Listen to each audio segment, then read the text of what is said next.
नमस्ते, आप सभी का स्वागत है मेरे चैनल में चिराग एस्ट्रोलॉजी। और हम बात कर रहे हैं मंगल के ट्रांजिट की, और उसका हम ब्रीफ में वृश्चिक तक देखा था, और डिटेल में थोड़ा हम देखेंगे धनु, मकर, कुंभ और मीन के लिए। और ये लग्न से बात होगी, सो राशि से ज्यादा लग्न को इम्पोर्टेंस दीजिए। देखिए, मंगल का जो ट्रांजिट हुआ है 2 अप्रैल को, और वो गया है आपके मीन राशि जहां है, शनि और सूर्य जहां बैठे हैं। तो धनु से अगर हम बात शुरू करें तो धनु वालों के लिए ये 4th हाउस में है। 4th हाउस जहां पर 12 नंबर लिखा है वो आपका सुख भाव है, और मंगल वहां पर शनि और सूर्य के साथ युति करके आपको जो इफेक्ट देंगे उसकी अगर हम बात करें तो ये बहुत ही जबरदस्त इफेक्ट है। 3 ग्रहों का मिलना, और उसमें भी सूर्य, शनि और मंगल का ये कॉम्बिनेशन। देखिए, दुनिया में तो इफेक्ट्स क्या होंगे उसका मैंने अलग से वीडियो दे दिया है, और वो आपके ऊपर भी उसके मतलब हम सबके लिए इम्पैक्ट होगा।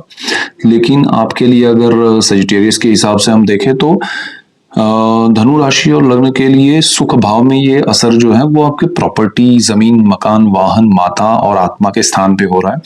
हो सकता है आपकी प्रॉपर्टी में सडनली आपको कोई, देखिए आपके पर्सनल चार्ट के दशाएं, ग्रह, नक्षत्र कॉम्बिनेशन में क्या बना रहे हैं उसका इम्पैक्ट प्लस माइनस कर सकता है थोड़ा बहुत। मतलब ज्यादा अच्छा होगा और आपकी कुंडली में भी अच्छा है तो वो ज्यादा बेनिफिशियल रहेगा, और नहीं अच्छा है कुंडली में तो यहाँ पर उसका प्लस माइनस होगा। तो देखिए, आपके लिए चतुर्थ भाव में ये योग है वो बहुत ही आपके लिए सडन बेनिफिट का है। प्रॉपर्टी में, जमीन में, मकान में, माता को लेके कोई हेल्थ इश्यूज है तो उसमें। लेकिन यहाँ एक्सट्रीम रिजल्ट्स मिलेंगे, या तो फिर बहुत अच्छा होगा या फिर नहीं होगा। वो जो होता है ना 50-50, वो वाली बात नहीं होगी। तो यहाँ पर आपको ध्यान रख के चलना है कि रिक्वायरमेंट है क्या, अगर आपके पास जमीन है तो बेचनी है या फिर खरीदनी है तो क्या जरूरी है, वो देखिएगा उसका वास्तु क्या है। उस तरह से आपके माता के लिए अगर कोई हेल्थ इश्यूज है तो उसके लिए भी आप ओपिनियन लीजिए पहले, और फिर उनके लिए कुछ कीजिए तो ज्यादा बेटर रहेगा। और अच्छी बात क्या है कि आपका मंगल जो है वो यहाँ पर रहेगा, भूमि का कारक है, आपको कोई नेगेटिव रिजल्ट नहीं दे रहा है। इस स्थान का मालिक गुरु अच्छी पोजीशन में है, और आपकी कुंडली का मालिक है वो सप्तम भाव में ट्रांजिट कर रहा है, केंद्र योग बना रहा है, तो आपके लिए अच्छा है, सो डोंट वरी। इसके बाद हम बात करें मकर के लिए, तो मकर वालों के लिए क्या हो रहा है, ये पंचम अरे 3rd हाउस में ये योग बन रहा है। तीसरा जो भाव है वहां पर साहस, पराक्रम है, ब्रदर सिस्टर है, और आपका पब्लिक रिलेशन है, एचआर है, मीडिया है, कम्युनिकेशन है।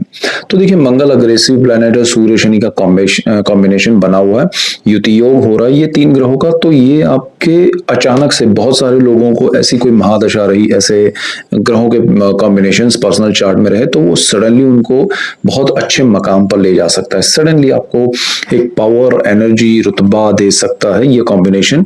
और सडनली अगर आपके कॉम्बिनेशन और दशाएं सही नहीं रही तो डाउनफॉल भी दिखा सकता है। तो आपको ऑब्जर्व करना है कि मुझे क्या इफेक्ट मिल रहा है, और उसमें मुझे संभालना होगा। मुझे उस तरह से नहीं जाना है जो चीजें मुझे थोड़ा बहुत ऑब्जर्व करके लग रहा है कि भाई सही नहीं है, मुझे यहाँ पर ग्राफ अपना डाउनफॉल दिख रहा है, तो उस टाइम पे आपको रुकना है कि बहुत बड़ा कुछ करने की कोशिश नहीं करनी है। अगर आपको लग रहा है कि नहीं ग्राफ अच्छा जा रहा है, सडनली कुछ मेरे लिए क्रिएट हो रहा है जो मैंने सोचा नहीं है आसपास में कि जो मेरे लिए बेनिफिशियल है, माहौल क्रिएट हो रहा है, लोग सपोर्ट कर रहे हैं, तो फिर आप समझ लीजिए कि आपका सही समय ही है। उसमें आप फिर तैयारी के साथ उतर जाइए, प्लानिंग के साथ उतर जाइए, और एक फोर्स के साथ, एक एनर्जी के साथ, पॉजिटिविटी के साथ उतरिए, आपको बहुत लाभ होगा। क्योंकि मंगल आपके लग्न भाव में उच्चत्व प्राप्त करता है। मतलब मकर जो है वो मंगल की उच्च राशि है, तो आपका ये पावर जो है वो मंगल का बेनिफिशियल भी हो सकता है। शनि की राशि है, सो वो भी एक पॉजिटिव साइन है। जो लोग मीडिया में है, कम्युनिकेशन में है, एचआर में है, जो लोग ब्रदर सिस्टर के साथ बिजनेस करना चाहते हैं उनके लिए ये लाभदायी सिचुएशन क्रिएट कर सकता है। सो आपको ये थोड़ा अगर ध्यान देंगे, आपके पर्सनल चार्ट के ग्रह आपको पता होने चाहिए। नहीं पता है तो कुंडली कैसे देखें, मेरा पार्ट 1 एक वीडियो है, सिर्फ पार्ट 1 देख लीजिएगा, आपको बहुत समझ में आ जाएगा। सो मकर वालों के लिए ये बहुत अच्छा योग बन रहा है। इसके बाद हम बात करें कुंभ के लिए, तो कुंभ वालों के लिए क्या है? तो कुंभ वालों के लिए सेकंड हाउस में ये सिचुएशन क्रिएट हो रहा है। सेकंड हाउस है आपका परिवार है, पूरा धन संचय है, सेविंग्स है, आपकी बचत है, और आपका वाणी का स्थान है। अब यहाँ पर मंगल शनि सूर्य के साथ कॉम्बिनेशन में थोड़ा आपको अग्रेसिव बनाएगा। थोड़े आपके जो भी विचार हैं वो आप व्यक्त करेंगे तो आप बड़ी आसानी से नहीं करेंगे, मतलब एक शांत मन से अपनी बात को रखना ऐसा नहीं होगा। आप एकदम से अग्रेसिव वे में चीजों को करेंगे, लोगों के सामने रिएक्ट करेंगे। आप भले सही है लेकिन आपका रिएक्शन गलत है, मतलब उस तरह से रिएक्ट नहीं करना चाहिए। अपनी सही बात को रखने के लिए वो आपको ध्यान ध्यान रखना चाहिए। परिवारजनों से दूरी या डिस्टरबेंस आपकी वाणी की वजह से बढ़ सकता है। जो लोगों का वाणी से बिजनेस है उनको थोड़ा प्रॉब्लम आ सकता है, तो बी केयरफुल कि भाई यहाँ अग्रेशन की जरूरत नहीं है। जो काम शांत मन से या एक से ज्यादा आप थॉट रखिए कि भाई ठीक है मुझे ऐसा बोलना चाहिए, नहीं बोलना चाहिए। इवन आप खुद के लिए कुछ बड़ा इन्वेस्टमेंट करना चाहते हैं, बड़ा कुछ प्लान कर रहे हैं, तो अपने सराउंडिंग्स में जो फ्रेंड्स है, फैमिली मेंबर्स है, जो उस चीज में माहिर है जिसमें आप करना कुछ चाहते हैं, उसको आप उसकी राय लीजिए। ऐसे दो चार लोगों की राय लीजिए तो ज्यादा बेटर। आपको अग्रेसिव वे में कुछ बड़े निर्णय नहीं लेने चाहिए, खासकर जहां आपका फैमिली कंसर्न आता हो वहां पर ध्यान रख के चलना चाहिए। अदरवाइज उनसे डिस्टेंस या डिस्टर्बेंस क्रिएट हो सकता है। इसके बाद हम आगे की बात करें तो मीन राशि के लिए बात करें। मीन राशि के लिए आपकी राशि में, आपके मतलब लग्न की बात कर रहे हैं हम, लग्न भाव में आपके फर्स्ट हाउस में ये ट्रांजिट चल रहा है। तो मंगल सूर्य शनि, सूर्य शनि का कॉम्बिनेशन ऑलरेडी आपके साथ कुछ वैसे भी आपकी जो ये स्थिति है उस पर स्ट्रेस है, थोड़ा टेंशन है, और साथ में मंगल का आना, तो देखिए एक तरह आपके लिए अच्छा है। राहु से छूट के मंगल आया है तो अंगारक योग ब्रेक हो गया है 12th हाउस में। तो आपके जो सेविंग्स खर्च हो रहे थे या आपके अर्निंग्स ज्यादा खर्च हो रहे थे या आपका ऐसे ही खर्च ज्यादा बढ़ा हुआ था वो कम हो जाएगा। और यहाँ पर आपको थोड़ा अपने फोकस, मतलब आप जो करना चाहते हो उस पर ज्यादा आप डिटेलिंग करेंगे, फोकस करेंगे, प्लानिंग करेंगे, रिसर्च करेंगे, और उसका बेनिफिट आपको मिलेगा।